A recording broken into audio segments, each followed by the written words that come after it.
Hello everyone, स्वागत है आपका हिंदी में तैयारी में। तो इस सीरीज़ में हम डिस्कस करने जा रहे हैं बिहार के सभी ज़िलों के बारे में।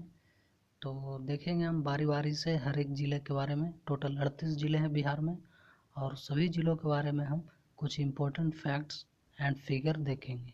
तो चलिए स्टार्ट करते हैं। इसके पहले हमने 2 वीडियो करे हैं। एक है नालंदा से रिलेटेड और एक है आपका अरवल और अररिया से रिलेटेड। ठीक है, तो ये 2 वीडियो इसको देखने से पहले आप ज़रूर देखिएगा या फिर इसको देखने के बाद भी आप देख सकते हैं। ठीक है, तो चलिए स्टार्ट करते हैं। पहला जो है बेगूसराय।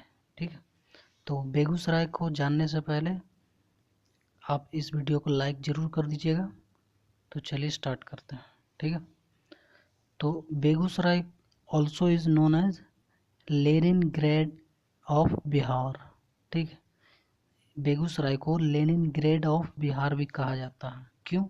क्योंकि यहाँ पे मतलब बेगूसराय से एक ज़माने में बहुत सारे कम्युनिस्ट हुआ करते थे। ठीक है, तो इसीलिए इसे कहा जाता है Leningrad of Bihar. Okay, Leningrad of Bihar.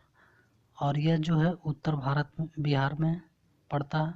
ठीक है, मध्य गंगा मैदान के मध्यम में है, यानी कि जो मिडिल गंगा है, गैंगेटिक जो प्लेन है गंगा का मैदान, और गंगा का मैदान का भी बीच में जो गंगा पड़ता है, यानी कि मान लीजिए ये गंगा है। ठीक है, और यहाँ पे जो एरिया पड़ रहा है वो क्या है, बेगूसराय, यानी कि कह सकते हैं गंगा के मध्य में। ठीक है, तो वही है कि मध्य गंगा मैदान के मध्यम में ये स्थित है।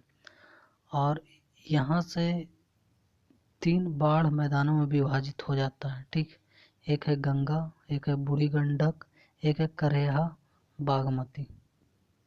ठीक, तो इससे रिलेटेड कुछ इकोनॉमी से रिलेटेड जो भी फैक्ट्स बन सकते हैं उसको देख लेते हैं। यहाँ की जो कृषि है वो मेनली ऑयल सीड्स, सौंफ, तीसी, टोबैको, जूट, आलू, टमाटर, रेफर सीड्स, ये सब उपजाए जाते हैं। ओके, यानी कि यहाँ पे जितने ऑयल सीड्स की जो फसलें होती हैं वो काफ़ी ज़्यादा मात्रा में होती है। ठीक है, यानी कि मेनली यहाँ से तेल से संबंधित फसल उपजाए जाते हैं। ओके, साथ ही यहाँ पे फ्रूट फार्मिंग भी किए जाते हैं, जैसे कि लीची, आम, अमरूद, केला। ओके, तो एक हो गया फ्रूट फार्मिंग और दूसरा हो गया ऑयल सीड से रिलेटेड एग्रीकल्चर। यहाँ ये जो ज़िला है बरौनी, ये एक औद्योगिक ज़िला माना जाता है। ठीक है, तो देखते हैं यहाँ पे कुछ प्रमुख औद्योगिक कौन कौन से हैं। तो यहाँ के जो एक प्रमुख उद्योग है वो है भारतीय तेल निगम लिमिटेड, दूसरा है बरौनी थर्मल पावर स्टेशन, फिर है बरौनी सुधा डेयरी, फिर है हिंदुस्तान उर्वरक और रासायनिक लिमिटेड। ओके, तो ये सारे कुछ इम्पोर्टेंट उद्योग हैं। साथ ही graphite India limited, neo carbon private limited, ये सारे उद्योग हैं।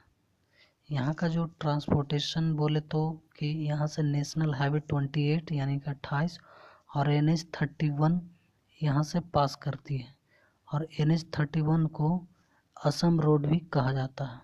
ओके, तो हम आगे देखेंगे कि यहाँ पे कुछ सांस्कृतिक या फिर व्यक्तित्व से रिलेटेड कुछ कुछ इम्पोर्टेंट फैक्ट्स हैं, उनको देख लेते हैं।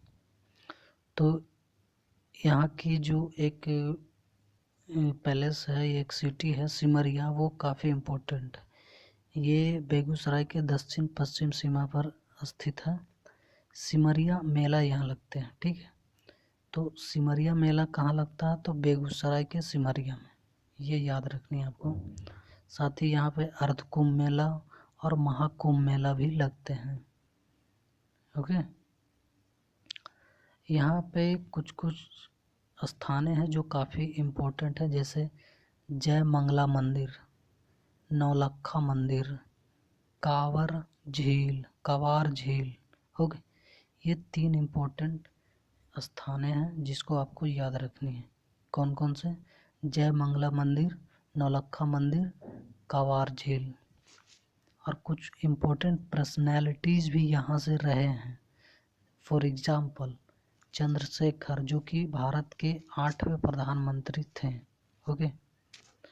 साथ ही आप जानते होंगे एक बहुत ही बड़े और प्रख्यात इतिहासकार प्रोफेसर राम शरण शर्मा, जिसको हम इन शॉर्ट हम लोग आर.एस. शर्मा भी कहते हैं, वो यहीं के रहने वाले हैं, यानी कि बेगूसराय के ही हैं।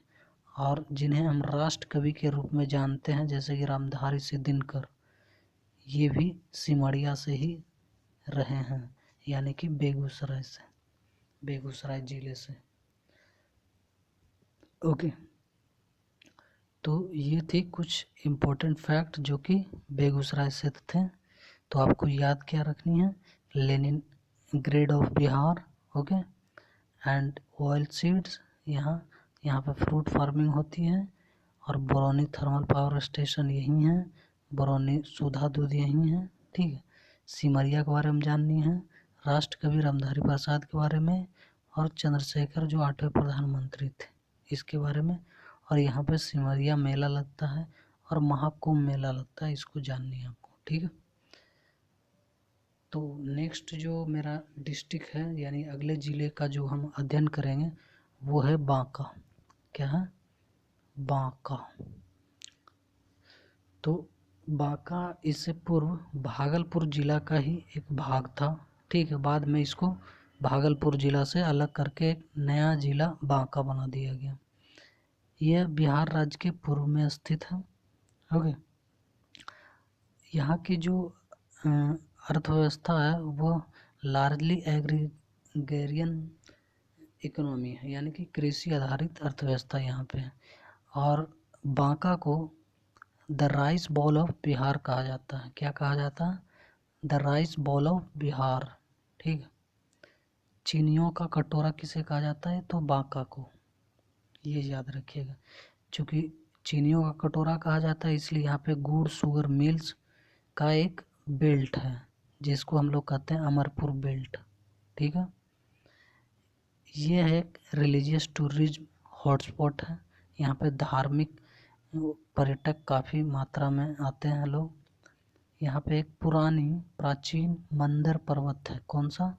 मंदर पर्वत। कभी भी आपसे क्वेश्चन पूछे कि पुरानी मंदर पर्वत कहाँ है, तो बांका में है, ठीक है। यहाँ पे एक विष्णु मंदिर भी है। और बंसी, ठीक है, या फिर कह ले बंसी, यहाँ पे बंसी मेला लगते हैं। तो बंसी मेला कहाँ लगते हैं? तो बांका में, ओके। तो ये कुछ इम्पोर्टेंट फैक्ट्स थे जिन्हें आपको याद रखनी चाहिए और याद होने भी चाहिए। तो आई होप कि आपको ये लेक्चर अच्छे लगे होंगे, और अच्छा लगा तो प्लीज़ इस वीडियो को लाइक करिए और अपने दोस्तों को शेयर करिए। और हाँ, अगर अभी तक आपने मेरे पिछले बनाए गए वीडियो को नहीं देखा है तो प्लीज़ उस वीडियो को देख लीजिए, क्योंकि वो काफ़ी फ़ायदेमंद रहेंगे आपके आने वाले एग्ज़ाम को लेकर। तो पढ़ते रहिए इसी तरह। मैं तो सभी ज़िले जो बिहार के हैं, 38 ज़िले, उन सभी ज़िलों को मैं आपके सामने प्रोवाइड कंटेंट कराता रहूँगा और इसी तरह से लेक्चर लाता रहूँगा। तो थैंक यू दोस्तों, हैव अ नाइस डे।